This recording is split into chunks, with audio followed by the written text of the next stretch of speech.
부동산 거래 신고 등에 관한 법령 관련 문제들까지 보셨고요. 이제 마지막 중개 실무편 문제 15% 정도 5문제 내외의 문제가 출제가 될 것으로 예상되는 부분이고요.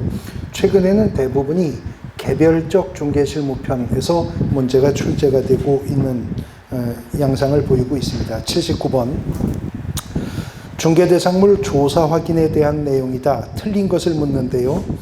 사항을 보시면 지적도를 통해서 당해 토지의 소재, 지적 형태, 경계, 지세를 파악하였다 그랬는데 지적도를 통해서 소재를 확인할 수 있나요? 네, 필지별 지번은 지적도로 확인하는 거 맞죠? 그 다음에 지적 형태, 지형을 확인할 수 있어요? 네, 그림을 통해서 정방형인지 장방형인지 부정형인지 제형인지 이거 지적도로 확인을 하는 거죠. 경계 확인할 수 있나요? 네. 경계는 경계점 좌표 등록부상의 좌표의 연결로 확인하거나 지적도 필지별 획정된 선으로 확인하는 거니까. 그러나 지세는 지적도로 확인할 수 없는 것이 급경사지라 하더라도 지적도상으로는 그냥 평면으로 보인다고 그랬죠. 그러면 공부로 확인되지 않는 거는 어떻게 확인한다? 네, 현장 확인을 통해서 확인을 해야 될 사항인 겁니다. 특히 임야가 중개대상물일 경우에는요. 지세, 산이 얼마나 가파르냐가 가격 결정의 핵심적인 요소가 되죠.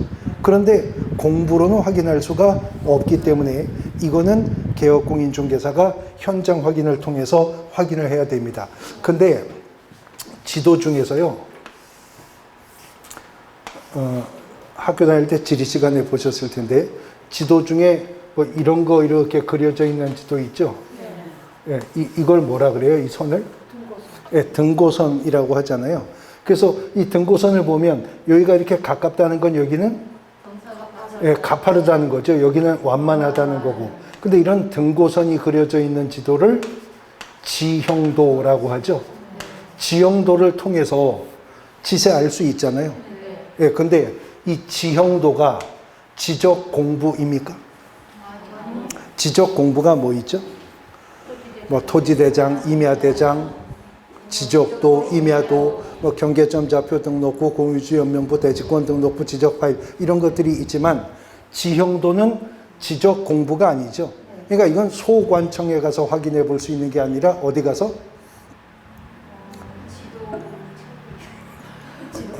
네, 지도가게 가서 봐야 알 수 있어요. 그러니까 이건 공부가 아니기 때문에 참고 자료에 불과한 거잖아요. 그러니까 결국 지세의 문제는 현장 확인을 통해서 확인을 해야 됩니다. 얼마나 가파르냐 하는 문제죠.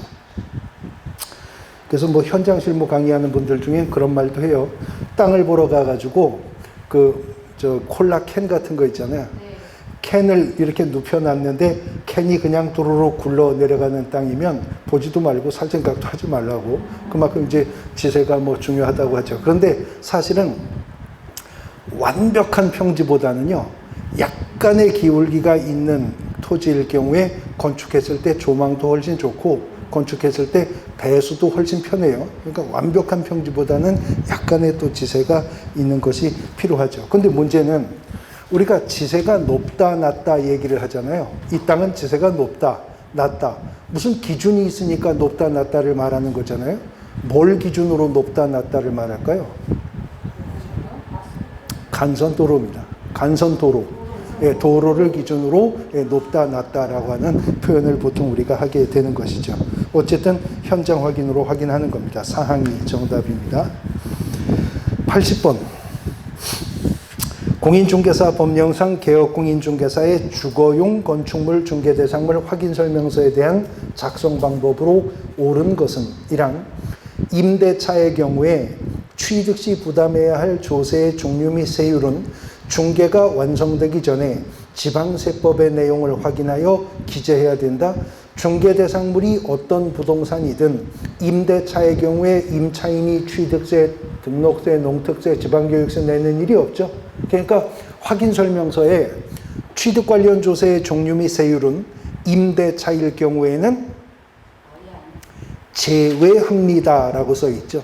생략을 할 것도 없으니까 제외합니다 라고 써 있어요. 그러면 확인설명서에 기재란은 있는데 임대차일 경우에는 생략할 수 있는 것이 있습니다. 뭐죠?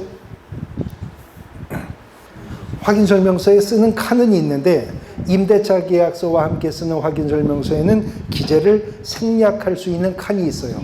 토지, 공시지가와 건물, 공시가격, 그리고 또 하나 토지이용계획과 공법상 이용제한 거래 규제라는 임대차일 경우에는 생략 가능했었죠. 2항 도시계획시설 지구단위 계획구역 그 밖의 도시관리계획은 개업공인중개사가 확인하여 기재하지만 임대차의 경우에는 기재를 생략할 수 있다. 해소를 먼저 해버렸네요. 지금 금방 말했잖아요. 공법상 제한의 문제는 임대차의 경우에는 생략할 수 있습니다. 그런데 도시계획시설 지구단위 계획구역 그 밖의 도시관리계획 이런 공법상의 제한의 문제는 뭐로 확인하죠? 토지이용계획 확인서로 확인하는 게 원칙이잖아요. 그러나 토지이용계획 확인서로는 건폐율 상한, 용적률 상한은 알 수 없다 그랬죠. 그래서 그건 어떻게 확인한다? 시군 조례, 건축 조례를 통해서 확인해야 될 사항인 겁니다. 2항이 옳은 지문 정답이고요. 3항 대상 물건이 위반 건축물인지 여부를 등기사항 증명서 확인해서 알 수 있어요? 그럼 뭘 봐야 돼요? 건축물 대장을 봐야죠. 건축물 대장을 보면 위반 건축물일 경우에는 건축물 대장 표지 오른쪽에 노란 바탕으로 이렇게 그 형광펜 칠해져서 위반 건축물 여부를 기재하죠. 그뿐만 아니라 중개 대상물이 건축물일 경우에는 지금은요. 내진 설계 적용 여부, 내진 능력도 기재하도록 돼 있죠. 그 포항 지진 일어나고 나서 개정된 거거든요. 그것도 건축물 대장을 통해서 확인하게 될 겁니다. 4항 임대차의 경우에 거래 전 금액 외에 개별 공시지가 및 건물 공시가격을 반드시 기재해야 된다. 이미 해설했죠. 생략할 수 있습니다. 그 다음 5항 비선호시설 입지조건 관리에 관한 사항은 매도 임대 의뢰인에게 자료를 요구해서 확인한 사항을 기재한다. 비선호시설은 의뢰인에게 자료 요구해서 확인하는 게 아니라 개업공인중개사가 직접 현장 확인을 통해서 확인을 하는데 비선호시설을 기재하는 란이 확인설명서 1서식에 있어요? 있어요. 2서식에? 없어요. 3서식에? 있어요. 4서식에? 없어요. 1, 3서식에만 있는 것이 비선호시설이었는데 해당 주택이나 해당 토지로부터 얼마나? 1km 이내 비선호시설을 어떻게 확인한다고? 현장 확인을 통해서 확인해야 할 것입니다. 2항이 정답입니다. 81번 중개대상물의 종류와 관계없이 모든 중개대상물 확인설명서에 공통적으로 기재하는 사항으로 옳은 것은 모두 몇 개인가? 그러니까 1, 2, 3, 4서식에 다 기재하는 란이 있는 거 묻는 거예요. 금방 답하셨는데 기역의 비선호시설은 1, 3서식에는 있지만 2, 4서식에는 없잖아요.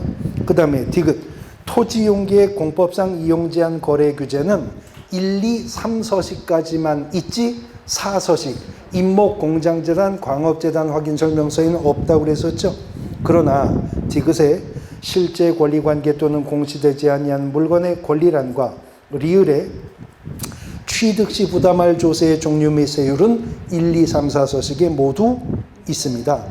내외부 시설물은 건물이 있어야 내외부 시설물을 논할 수가 있기 때문에 1, 2서식까지만 있고 3, 4서식에는 없죠. 그래서 1, 2, 3, 4서식에 모두 기재하는 란이 있는 것은 디귿과 리을 두 개입니다. 그러면 오직 1서식에만 있고 2, 3, 4서식에는 없는 것도 있다고 그랬었어요. 뭐 있죠? 네, 일조, 소음, 진동과 같은 환경 조건은 1서식에만 있어요. 또 1서식에만 있는 거.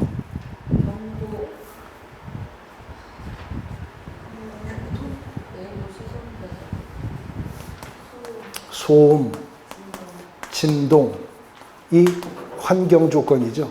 환경 조건 1서식에만 있고요. 그 다음에 생각해 보면 주거용 건축물일 경우에만 필요한 것들이었어요. 도배. 내벽의 균열과 누수는 공장벽도 학원벽도 중요하지만 도배는 주택만 도배하니까 도배는 1서식만 있었고요. 또 주거용 건축물에서는 일상생활을 영위하잖아요. 그러니까 그렇죠. 교육시설, 학군의 문제가 필요하니까 교육시설. 그 다음에 그렇습니다. 판매 및 의료시설이요. 판매 및 의료시설. 이거 오직 주거용 건축물 확인 설명서에만 기재하지 2서식만 가도 없습니다. 3, 4서식에 없고 1서식에만 기재하는 란이 있는 것이 1조 소음, 진동, 환경조건, 도배, 그리고 교육시설과 판매 및 의료시설인데 중개대상물 확인설명서 보면요. 이 교육시설을 기재하는데 초, 중, 고 거리를 기재하도록 되어 있습니다. 대학도 있어요? 대학은 없고요. 초중고만 있어요. 근데 사실 입지라든가 가격 형성의 문제라든가 하는 건 주변에 대학이 있느냐, 뭐 유명 대학이 있느냐, 그게 더 중요할 것 같은데 왜 대학은 없을까요? 결국은 학군의 문제 때문에 그런 거예요. 학군의 문제 때문에. 지역에 따라서 배정이 되니까. 근데 아들이 신림동 살면 서울대 가요? 그 아니기 때문에 그래서 여기 대학이 없는 겁니다. 그 학군의 문제 때문에 초중고까지 기재하도록 되어 있는 거죠. 82번 계약서 작성과 관련된 기술 중에서 틀린 것을 묻습니다. 2항 비록 거래 당사자의 합의가 있다 하더라도 서면에 의해 계약서를 작성하지 아니하면 계약은 성립하지 않는다. 계약의 성립은 청약과 승낙의 의사가 합치되는 순간 이미 유효하게 성립이 되는 것이죠. 2항이 틀린 지문 정답입니다. 83번 부동산 전자 계약에 관한 설명으로 틀린 것을 묻는데요. 3항을 보시면 거래계약서는 전자문서로든 공인전자문서센터에 10년간 보관되나요? 5년간 보관이라는 거죠. 보관기간 동안 언제든 전자계약 시스템을 통해서 확인할 수가 있는 것이고요. 그래서 3항이 틀렸는데 공인전자문서센터에 5년간 보존이 됩니다. 그래서 중개가 완성되면 개업공인중개사가 거래계약서를 작성해야죠. 서명 및 날인해야죠. 당사자에게 교부해야죠. 그리고 5년간 보존해야 되잖아요. 근데 5년 보존 안 해도 되는 경우가 있다 그랬어요. 공인전자문서센터에 보관된 경우에는 예외가 인정되었었죠. 확인설명서도 그래요? 그래요. 확인설명서도 3년간 보존해야 되지만 공인전자문서센터에 보관된 경우에는 별도로 3년간 보존을 안 해도 되는 것입니다. 3항이 정답입니다. 84번 다음 중 분묘 기지권에 관한 내용으로서 틀린 것을 묻습니다. 3항 분묘 기지권의 존속 기간은 당사자 사이에 약정이 있더라도 분묘를 수호 봉제사하는 한 계속된다. 그런가요? 당사자 사이에 약정이 있다면 그에 따를 것이죠. 존속 기간은 민법상의 지상권 규정을 적용하는 게 아니기 때문에 당사자 사이에 특별한 약정이 있다면 그에 따르지만 약정이 없다면 분묘가 존재하고 분묘를 수호 봉제사할 수 있는 한 분묘기지권은 계속해서 인정되어 갈 것입니다. 85번 개업공인중개사가 토지를 중개하면서 분묘기지권에 대해서 설명한 내용으로 옳은 것은 몇 개인가? 기억, 장래묘소 즉 가묘이거나 평장이 되어 있어 객관적으로 인식할 수 있는 외형을 갖추고 있지 아니한 경우에는 분묘기지권이 인정되지 않는다. 그렇죠? 평장이 되거나 암장이 되어 있다면 인식할 수 있는 방법이 없으니까 분묘기지권 인정하지 않겠다는 것입니다. 기억 옳고요. 니은 종손이 분묘를 수호 관리하고 있다면 분묘기지권은 종손에 전속하며 분묘의 연고자는 분묘기지권을 주장할 수가 없다. 니은도 맞는 말이죠. 디귿. 분묘기지권의 효력이 미치는 범위는 분묘기지 자체에 한정되나요? 아니라고 그랬어요. 분묘기지권은 분묘의 기저 부분, 다시 말해 봉분과 상석과 비석과 같은 시설물은 물론이고 이 분묘를 수호 봉제사 하는 데 필요한 주의 공지 내에도 분묘기지권의 효력은 미친다고 했었죠. 디귿 틀렸고 리을. 분묘가 멸실된 경우 유골이 존재하여 분묘의 원상회복이 가능한 정도의 일시적인 멸실에 불과하다면 분묘기지권은 존속한다. 소멸하지 않는다는 거죠. 네, 리을 맞습니다. 그 다음 미음. 분묘기지권의 소멸 사유로서 분묘기지권의 포기는 그 권리자가 의무자에 대해서 그 권리를 포기하는 의사표시를 하는 것 외에 점유의 표기까지도 요구합니까? 분묘기지권이라는 게 항상 점유하는 유치권과는 다른 것이죠. 틀렸고요. 비읍. 분묘기지권의 효력이 미치는 지역 범위 내에서 기존의 분묘에 합장하여 쌍분 형태로 분묘를 설치하는 것은 허용되지 아니하나 단분 형태로 분묘를 설치하는 건 허용돼요? 쌍분이든 단분이든 합장할 수 있는 권리가 인정되는 건 아니었어요. 이미 설치된 분묘 자체를 수호봉제사하는 범위 내에서만 분묘기지권은 인정되는 거죠. 시옷. 최근 판례에 따르면 분묘기지권을 시효 취득하는 경우 치료에 관한 약정이 없으면 치료를 지급하지 않아도 된답니까? 이게 올 4월 판례라고 그랬었죠. 지금까지는 분묘기지권은 시효 취득하는 경우 어떻게 하면 시효 취득한다고 그랬었냐면 토지 소유자의 승낙 없이 분묘를 설치했었다 하더라도 이미 설치한 분묘를 얼마나? 20년간 어떻게? 평온공연하게 수호봉제사하면 시효 취득하는데 분묘기지권은 지상권에 유사한 특수한 형태의 물권이고 지상권은 전세권과는 달리 지료지급을 성립 요소로 하지 않는다는 점에 기인해서 지금까지 4월까지는 대법원이 분묘기지권이 시효 취득형이라면 무상지료로 본다고 했었잖아요. 근데 올해 대법원 전원 합의체가 기존 판례를 폐기하고 취득시효형 분묘기지권이라 하더라도 토지 소유자가 지료지급을 청구하면 그때로부터 지료지급 의무는 있는 것으로 보겠다라고 판시하고 있는 겁니다. 왜냐하면 토지 소유권을 사실상 영구적으로 제한할 수 있는 물권이 되는 것이기 때문에 그렇다는 거죠. 옳은 것은 모두 몇 개인가요? 3개입니다. 사망이 정답입니다. 86번. 다음은 부동산 등기 특별조치법 규정에 의한 소유권 이전 보존 등기 신청 의무에 관한 설명이다. 아까 우리가 60일 이내 기준일을 다 나눠서 살펴봤었잖아요. 근데 5항. 계약을 원인으로 부동산의 소유권 이전 계약을 체결하면 계약이 취소, 해제, 무효가 된 경우에도 60일 이내 소유권 이전 등기 신청해야 됩니까? 등기 신청 안 해도 되죠. 단 해제 등이 확정된 날로부터 30일 이내 해제 등의 신고는 부거법상 해야 될 것입니다. 5항이 정답입니다. 87번. 다음은 개업공인중개사가 중개의뢰인에게 부동산 실권리자 명의등기에 관한 법률에 대해서 설명을 한 것입니다.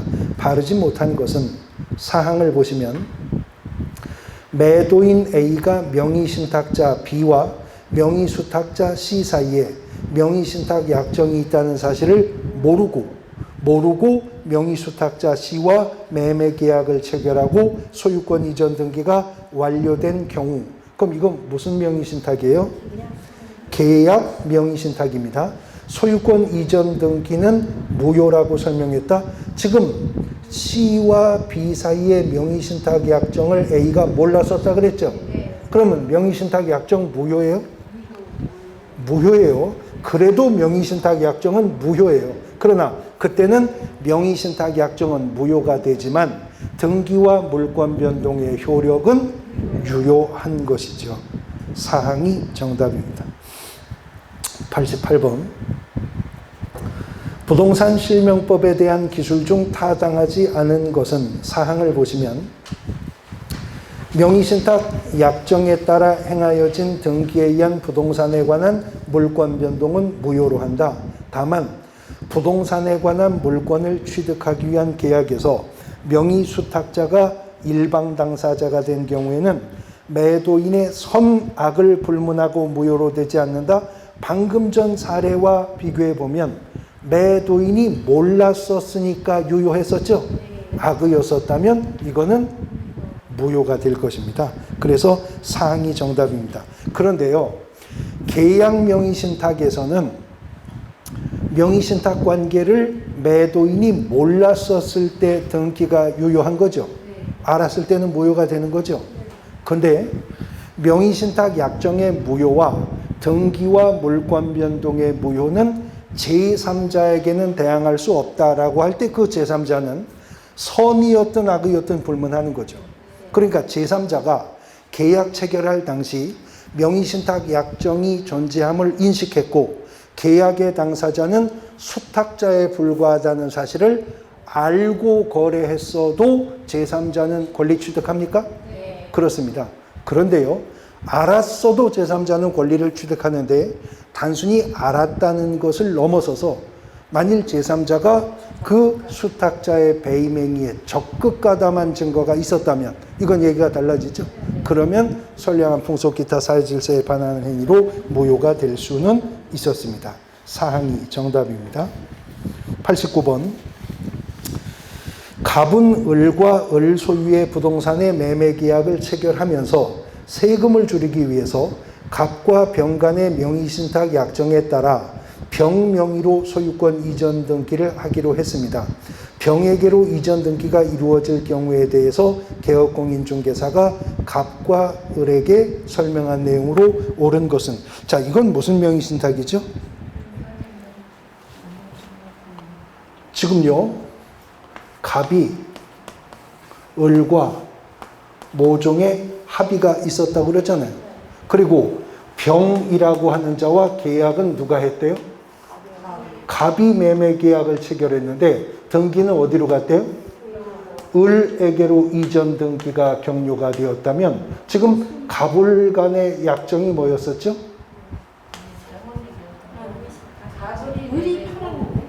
을이 팔았어? 아, 그래. 을이 팔았네. 병이 안 팔았네. 다시. 갑이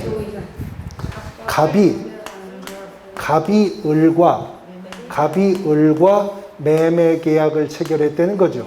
근데 갑이 세금을 아끼려고 병 씨하고 무언가 모종의 합의를 한 후에 소유권 이전 등기가 을에게서 병에게로 등기가 됐다. 지금 그 얘기죠. 그럼 갑을 간의 합의가 뭐였었죠? 명의신탁 약정이었어요. 갑을 간의 합의는 명의신탁 약정이었었고 결국은 이 구도는 뭐죠? 3자 간의 등기 명의신탁, 예. 중간생략형 명의신탁 관계를 말하고 있는 겁니다.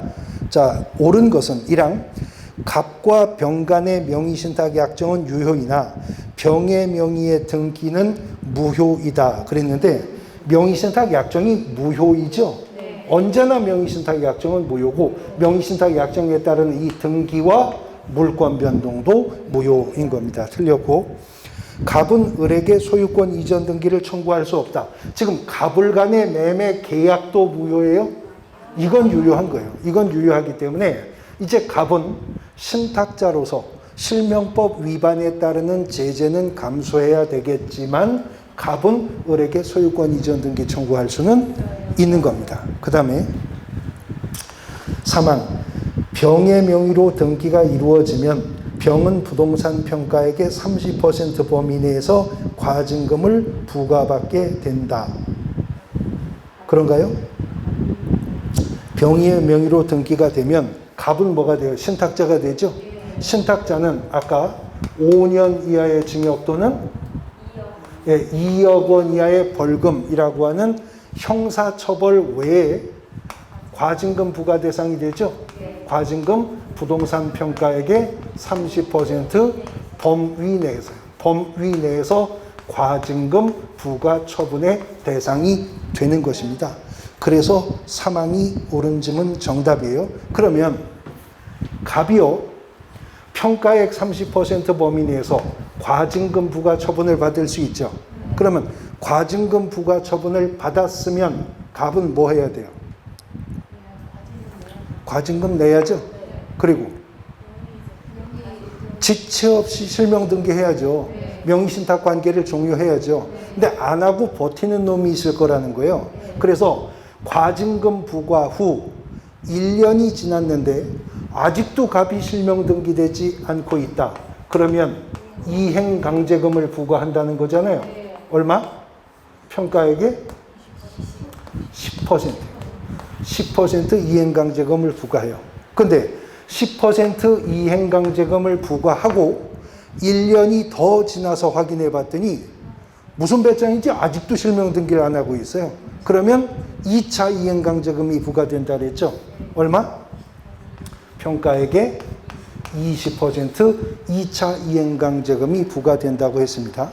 근데 2차 이행강제금을 부과하고 1년이 또 지나서 가보니 아직도 실명 등기를 안 하고 있어요. 그러면 없다고 했었죠. 네, 더 없다고 그랬어요.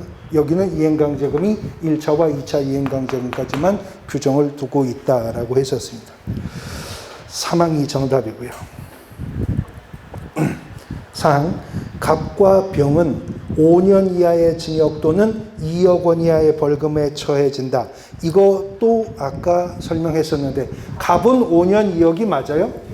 근데 병은 수탁자니까 3년 이하의 징역 또는 1억 원 이하의 벌금의 대상이 될 뿐입니다.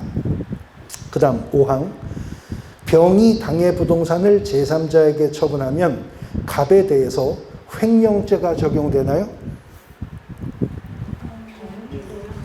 병이, 그러니까 수탁자 병이 갑의 동의 없이 이걸 정한테 팔아먹었어요. 갑의 동의 없이. 그러면 이 병씨는 형법상 횡령죄의 구성 요건에 해당합니까? 예전에 대법원 판례는 횡령죄가 된다고 했었어요. 예전에는. 근데 이것도 대법원 판례가 기존 판례를 폐기하고 이거 횡령죄가 될 수 없다라고 판시하고 있다는 거죠. 그 다음에 계약명의 신탁에서 수탁자가 신탁자 동의 없이 임의 처분할 수 있죠. 그거 횡령죄 되나요? 안 됩니다. 그건 원래부터 횡령죄가 안 된다고 했었어요. 근데 예전에는 계약명의 신탁에서 수탁자의 임의 처분은 원래부터 횡령죄가 아니라고 했는데 요건 횡령죄가 된다 그랬었거든요, 대법원이. 근데 판례를 바꾸어서 이것도 횡령죄가 안 된다고 하는 거예요. 왜 이게 횡령죄가 안 된다고 하냐면 형법 311조인가 이 횡령죄에 대해서 뭐라고 규정하고 있냐면요. 횡령죄의 구성 요건이 타인의 재물을 보관하는 자가 그 재물의 반환을 거부하거나 횡령을 한 때에는 이렇게 나갑니다. 그러면 형법상 타인의 재물을 보관하는 자이어야만 횡령죄의 주체가 될 수 있죠. 그런데 계약명의 신탁에서 말이에요. 신탁자가 준 돈 가지고 산 땅이나 집 있죠. 그 누구 땅이에요? 신탁자 땅이에요? 수탁자 땅이에요? 수탁자 땅이에요. 수탁자 땅이에요. 그러니까 수탁자가 자금 제공한 신탁자 동의 없이 팔아먹어도 지가 지 땅 판 거지 타인의 재물을 보관하는 자가 아니라고요. 단지 그 땅을 살 때 땅을 산 돈이 신탁자가 준 돈이니까 부당이득의 문제는 있지만 형법상 횡령죄가 될 수는 없다는 거죠. 근데 예전에 대법원 판례는 이거 횡령죄가 된다고 했었어요. 근데 새로운 대법원 판례가 횡령죄가 될 수 없다고 보는 두 가지 논거가 있는데 첫 번째는 횡령죄가 되려면 타인의 재물을 보관하는 자가 횡령을 해야 된다 그랬죠. 그러면 병이 말이에요. 자기 명의로 이전 등기가 된 부동산을 제3자에게 갑의 동의 없이 임의 처분했다면 처분하기 전에 그 부동산은 누구 거예요? 병 거라고요? 을 거예요. 갑게 아니고 을 거였어요. 왜냐하면 등기와 물권 변동도 모여니까. 그러니까 타인의 재물을 보관하는 자라고 볼 수도 없고요. 거기다가 이 수탁자의 임의 처분을 횡령죄로 처벌을 하면, 형사처벌까지 하면 병이 형사처벌이 두려워서 함부로 처분을 못하겠죠. 그러면 누굴 보호하게 돼요? 갑을 보호하게 되잖아요. 실명법 위반의 주범인 갑을 보호하는 효과가 있기 때문에 횡령죄 적용을 안 하겠다. 그래서 이제 수탁자가 임의 처분하는 행위가 형법상 횡령죄가 되기 위해서는 양자 간의 등기명의 신탁관계여야 형법상 횡령죄가 될 수가 있다라고 하는 것입니다. 그래서 사망이 정답이 되는 것이죠. 그 다음 90번. 주택을 매수하여 소유권 이전 등기를 갖춘 갑은 당해 주택으로 전입신고를 2021년 4월 5일 날 했고, 그 주택에 거주하다가 을에게 그 주택을 매도함과 동시에 을로부터 그 주택을 임차하여 거주하고 있답니다. 을의 명의로 소유권 이전 등기는 2021년 7월 5일 날 격려가 되었고, 갑은 어느 때로부터 임차인으로서의 대항력을 가지는가라고 하는 건데, 지금 이런 얘기네요. 어떤 주택이 있는데 이 주택에 대해서 갑과 을 간에 매매 계약이 체결되었다는 거잖아요. 근데 이 지금 매매 계약에서 갑이 매도인이었고 을이 매수인이었어요. 그래서 매매 계약이 체결이 되었는데 지금 사정을 보니까 갑은 거주 이전을 목적으로 집을 판 게 아니었네요. 그러니까 이제 자금 확보의 필요가 있었겠죠. 그 다음에 지금 뭐 얘기를 들어보니까 을은 실거주 목적으로 집을 산 게 아니었네요. 그래서 갑을 간의 매매 계약을 체결하면서 동시에 갑이 임차인, 을이 임대인으로서 임대차 계약도 함께 체결을 했다는 거예요. 그래서 갑은 을에게 소유권만 이전하고 임차인으로 이른바 점유 개정을 한 거죠. 그렇게 해서 계속 거주하고 있습니다. 그러면 갑씨는요, 전 소유자이자 현 임차인이죠. 전에는 집주인이었지만 지금은 임차인에 불과하죠. 이제는 주택 임차인이니 등기 없이 제3자에게 임차권을 주장하려면 임차인은 대항력을 확보해야죠. 근데 주택임대차보호법이 등기 없이 대항력을 확보하려면 대항요건을 확보했을 때 그 이길 0시부터 대항력이 발생한다라고 하고 있잖아요. 근데 문제는 주택임대차보호법상 대항요건이라고 하는 게 뭐예요? 주택 인도와 주민등록 전입신고. 그러면 그 이길 0시에 대항력이 생긴다는 거죠. 근데 이게 문제가, 그러면 갑이 언제 주택을 인도받았어요? 전에부터 그냥 살고 있었어요. 갑이 언제 주민등록 전입신고했어요? 전에부터 주소가 여기였어요. 이미 형식적인 이 요건은 그대로 확보해서 오래전부터 유지하고 있었죠. 그러면 형식적 요건을 올해부터 확보 유지하고 있었으면 갑은 옛날부터 대항력이 있었냐? 옛날에는 지집이니까 지가 거기다가 주소를 두고 살고 있었던 거잖아요. 그러니까 대법원 판례가 뭐라고 하냐면, 법률 행위로 인한 물권의 변동은 등기를 해야 효력 발생하는 거죠. 그러면 이미 형식적으로 이 요건은 확보 유지하고 있었던 전 소유자이자 현 임차인은 법률 행위로 인한 물권의 변동이니까 갑에게서 을에게로 소유권 이전 등기가 되었을 거 아니에요? 근데 지금 이전 등기가 언제 되었대요? 7월 5일 날. 7월 5일 날 을에게로 소유권 이전 등기가 되었다는 거죠. 근데 7월 5일 매수인 을에게 소유권 이전 등기가 된 그날도 갑이 떠나지 않고 그 집에 살고 있었다는 사실. 7월 5일 을에게 소유권 이전 등기가 된 날, 그날도 갑이 전출하지 않고 주소를 그대로 남겨두고 있었다는 사실이 대항 요건이 된다는 겁니다. 그게 대항 요건이 된다는 거예요. 그러면 요건을 확보한 이길 영시에 대항력이 발생한다고 하니까 갑의 대항력은 언제 발생해요? 7월 6일 영시가 되어야 비로소 대항력이 발생하는 거죠. 그래서 갑의 대항력 발생 시기는 7월 6일입니다. 5항이 정답이죠. 근데 이게 실제 대법원 판례 사건이거든요. 근데 문제는 이 을이 나쁜 놈이에요, 을이.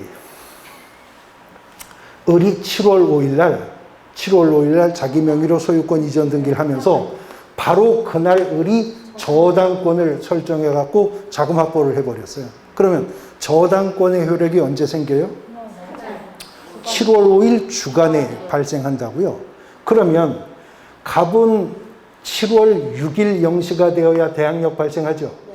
그런데 만약에 7월 5일 날 갑이 임대차 계약서에다가 확정일자를 받을 수도 있어요? 있죠. 그래봐야 우선 변제권이 언제 발생해요? 7월 6일 영시가 되어야 같이 발생하죠. 그러면 소멸기준 권리보다 대항력이 늦었기 때문에 이 집이 이 상태에서 경매 넘어가면 전 집주인이자 현 임차인인 갑은 낙찰자에게 임차권 주장할 수 없고요. 이 집이 경매 넘어갔을 때 갑이 배당 요구를 해봐야 확정일자가 저당권보다 늦었죠. 이 저당권의 모든 담보채권이 다 충족되고 나서 남은 금액을 가지고 보증금을 배당받을 수 있죠. 못 받은 돈 낙찰자에게 달라고 할 수 있어요? 없다는 겁니다. 예, 그 이길 영시가 되어야 대항력과 우선변제권이 발생하니까. 자, 이렇게 민법이나 개별적 중개 실무에서 이 대법원 판례 사례가 출제가 되면 바로 이거 물어볼 거예요. 그런데 공인중개사법에서 이 사례가 출제가 되면 복비 다 받아요, 못 받아요? 그거 물어볼 거로 했잖아요. 그거 물어보는 문제 앞에서 있었죠. 이때 이거를 만약에 알선한 개혁공인중개사가 있었다면 중개보수는 매매에 관한 금액만을 기준으로 중개보수 받게 될 겁니다. 5항이 정답이 될 겁니다. 쉬었다가 보겠습니다.